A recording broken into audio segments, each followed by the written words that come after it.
बिस्मिल्लाहिर्रहमानिर्रहीम। पाकिस्तान में एक तासुर है कि ताजिर टैक्स नहीं देते, छोटा दुकानदार परचून वाला टैक्स नहीं देना चाहता, पाकिस्तान की मार्केट से टैक्स कलेक्ट नहीं होता। ये एक आम से जुमले हैं जो हम हुक्मरानों की जानिब से भी सुनते हैं और बहुत से लोग भी ये करते फिरते हैं। फिर हुकूमत एक ताजिर दोस्त स्कीम लेकर आई जो बुरी तरीके से नाकाम हुई। उस स्कीम के बाद हुकूमत ने एक और स्कीम बनाई। वो स्कीम क्या थी, उसका असर क्या हुआ?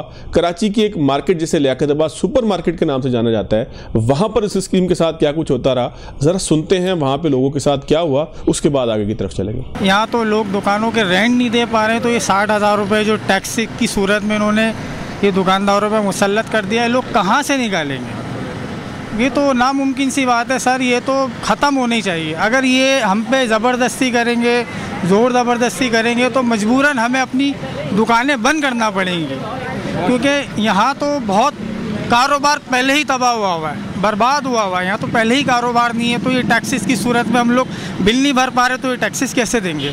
जब किसी तबके को आप बंद गली की तरफ ले जाएंगे, या तो फिर वो खुदकुशी करता है या फिर वो आपको मारता है, क्या करेगा? उसके बाद रास्ता नहीं है ना। ये तो पॉसिबल ही नहीं है। 60,000 रुपये महीना कौन दे सकता है? आप मुझे बताएं। कारोबारी हालात ये थोड़ी है। आप इस पोजीशन पे अगर हमारे ऊपर ये चीज़ें मुसल्लत करेंगे तो जाहिर सी बात है, जैसे अभी कहा कि दुकानें बंद करने पे ही मजबूर होंगे। फिर रात ही रात में जो ना एक SRO जारी कर दिया जाता है, उस पर आपके इस पर इम्प्लीमेंट करें। कैसे इम्प्लीमेंट करेंगे? एक तरफ आप मुज़ाकरात की तरफ लेके जा रहे हैं, दूसरी तरफ आप इम्प्लीमेंट करा रहे हैं। ये तो चीज़ हो ही नहीं सकती। इस टाइम मैं अपनी मार्केट की आपसे बात कर रहा हूँ, ज्वेलर सेक्टर के अंदर समझ लें हमारे मार्केट में 60% काम जो है ना बिल्कुल बैंड हो चुका है। 40% काम चल रहा है, उसमें रेंटर जो है वो दुकानें बंद करके जा रहे हैं। आपने देखा क्या कह रहे थे लियाकताबाद के ताजिर, सुपर मार्केट के ताजिर। मेरे साथ ताजिर रहनुमा हैं अतीक मीर साहब, किसी तारुफ के मोहताज नहीं है। जब हड़तालों की बात हो या ताजिरों के किसी मसले की बात हो, मीर साहब कैलकुलेशन भी देते हैं और नुकसान भी बताते हैं कितना है। और ये इस सवाल का जवाब भी मीर साहब ही देंगे कि ताजिर टैक्स देते नहीं हैं, देना नहीं चाहते। ताजिर दोस्त स्कीम क्यों नाकाम हो गई, हम पहले पूछ भी चुके हैं उनसे, दोबारा भी पूछेंगे। काशिफ मुनीर साहब हमारे नुमाइंदा खसूसी हैं, वो भी हमारे साथ मौजूद हैं। काशिफ भाई, मसला क्या है? ज़रा केस आप दायर करें अदालत में ताकि मीर साहब से फिर दलाइल लिए जा सके। कराची की सूरत हाल आप ये देखें तो कराची में जो ए कैटेगरी रखी गई है उसका 60,000 रुपये महीना रखा गया है। उसके बाद 30,000, 45,000 है, 30,000 है, 20,000 है, 10,000 है और 5,000 है।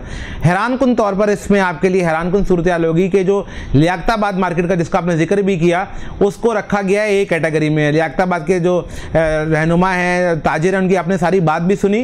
यानी वो मार्केट जो कराची का सबसे वो वहाँ पे कोई इतना ब्रांडेड स्टोर नज़र नहीं आएंगे जो उनके जो चेयरमैन। लेकिन काशिफ साहब, ब्रांडेड स्टोर हैं या नहीं है? हम शब्बर जैदी साहब जो साबिक चेयरमैन है FBR के, जाहिर है कि उनकी गुफ्तगू आपके मुकाबले में हम ज़्यादा वर्थफुल समझेंगे। चेयरमैन है ना FBR के आप, जाहिर है आपने उनकी खबरें फाइल की। वो हमें कई दफ़ा बता चुके हैं कि लियाकताबाद सुपर मार्केट का टैक्स पता नहीं पाकिस्तान के कितने शहरों से ज़्यादा है और क्या है क्या नहीं है।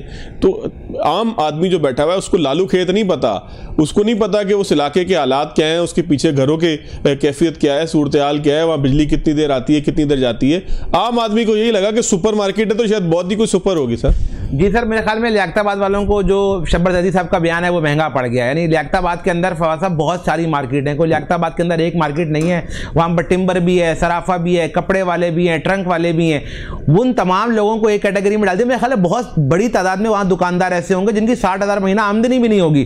तो ये जो FBR वालों ने जिन्होंने नोटिफिकेशन जारी किया है, मुझे लगता है फिजिकली आगे उन्होंने मुआयना नहीं किया है। और ये कैटेगरीज बनाई गई है काशिफ साहब? इसमें सर जो पहली कैटेगरी रखी गई है उसमें 60,000 रुपये, यानी इसमें लियाकताबाद भी है, इसमें DHA भी है।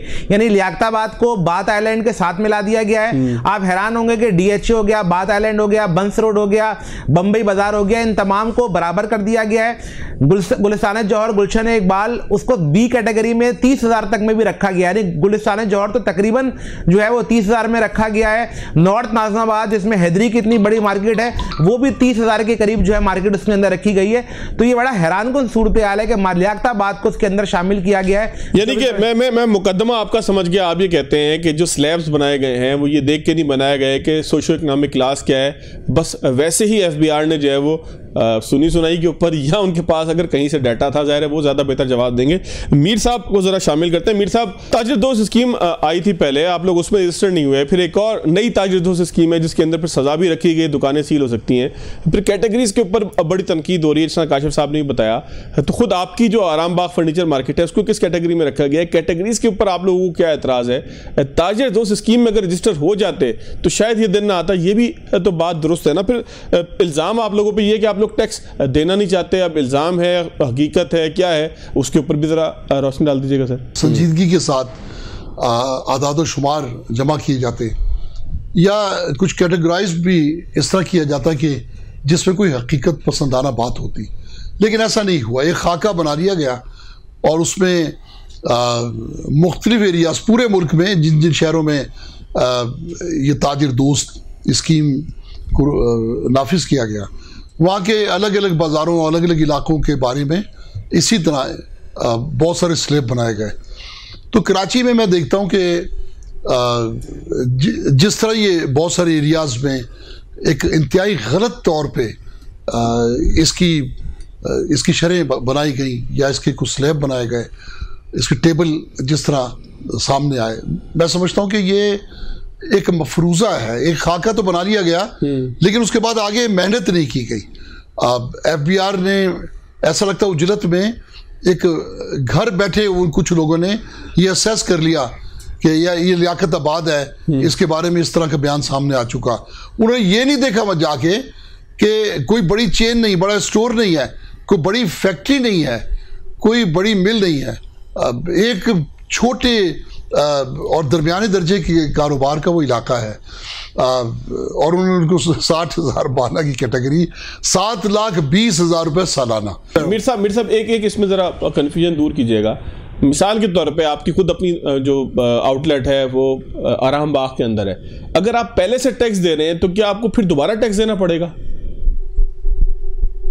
शामिल जो पहले से टैक्स दे रहे हैं अब इस स्कीम में शामिल होने के लिए कहा गया है, यानी अब वो भी सिस्टम से बाहर हो जाएंगे, क्योंकि देखें नए लोग तो आएंगे नहीं, जो पुराने लोग हैं वो भी जब बाहर आ जाएंगे तो पूरा सिस्टम कोलैप्स कर जाएगा।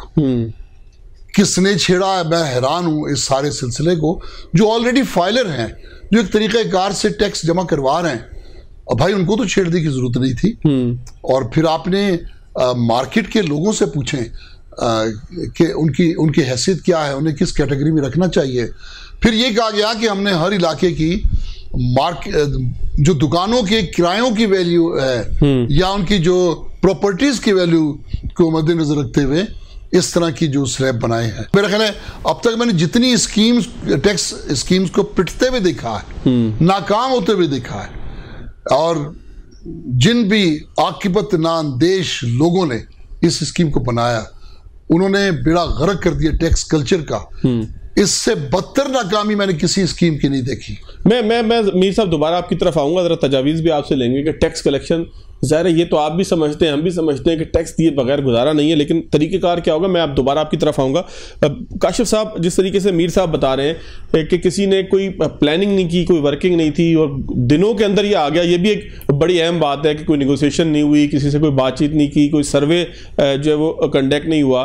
तो FBR इस हवाले से कोई आपकी बातचीत हुई है, कोई उनकी तरफ से कोई रद्द-ए-अमल आया है, उन्होंने क्या आखिर सोच के किया है, आपका अपना असेसमेंट क्या कहता है बीइंग रिपोर्टर, बीइंग तज्ज़ियाकार?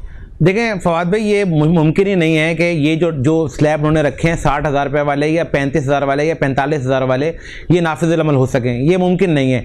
इस पर जो है वो छोटे दुकानदार इसको मुस्तरद तो कर चुके हैं, वो इस पर इम्प्लीमेंट भी नहीं कर सकते। जहाँ तक बात है फिज़िकली मुआयने की, वो लगता ही नहीं है। इतना बड़ा शहर है, एक मार्केट जो जिसका लियाकताबाद का जिक्र कर रहे हैं, इसके अंदर जो है वो आधा दर्जन से ज़ायद दुकानें हैं, आप पूरी दुकानों का ही सर्वे नहीं कर सकते। तो बज़ाहिर ये किसी दुकान का, किसी मार्केट का सर्वे नहीं हुआ है है, ऐसे लगता है कि जल्दी थी, इसको भेज दिया गया।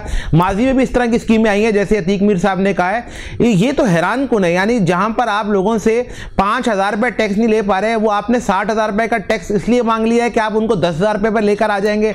अच्छा, अगर 10,000 रुपये पर लेकर आ जाएंगे तो एक निगोसिएशन चलेंगी, एक मुज़ाकरात होंगे, एक एहतजाज होगा, तो 4-6 महीने तो इस बात में गुजर जाएंगे। तो FBI क्या करना चाह रहा है, ये बात किसी को समझ में नहीं आ रही।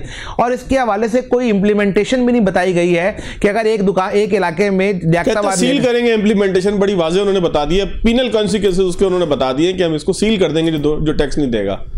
ये तो बाकायदा ऐलान कर चुके हैं, अतीक मीर साहब ने खुद भी किया है कि अगर FBI वाले मार्केटों में आएंगे तो अपनी मर्जी के तहत आएंगे, अगर आएंगे तो अगर इंतशार फैलेगा तो हम जिम्मेदार नहीं होंगे। और हर मार्केट इस तरह की तैयारी करके बैठी हुई है, ये आसान नहीं हो पाएगा, मुमकिन नहीं है इस तरह बड़े पैमाने पर टैक्स लेना। कराची में आपको इस तरह जो है, लोग पहले ही बिलों से बहुत परेशान है, और जो टैक्सों वाला मामला है FBR इसको इम्प्लीमेंट नहीं करा पाएगी। मैं काशिफ भाई आपके इस जुमले के साथ एक ब्रेक लेता हूँ। आपने कहा कि कराची में मुमकिन नहीं है इस बड़े पैमाने पर टैक्स लेना, तो मीर साहब से जरा आके पूछूंगा, टैक्स देना नहीं चाहते, टैक्स लेने वाला जो है वो विलिंग नहीं है, गलत तरह की बातें करके, आखिर इस हवाले से क्या सबब है और तजावीज़ आपसे क्यों नहीं ली गई? फिर ताजिर दोस्त स्कीम का भी जो हशर हुआ उसमें ताजिरों का अपना कहाँ पर कसूर था? ब्रेक के बाद।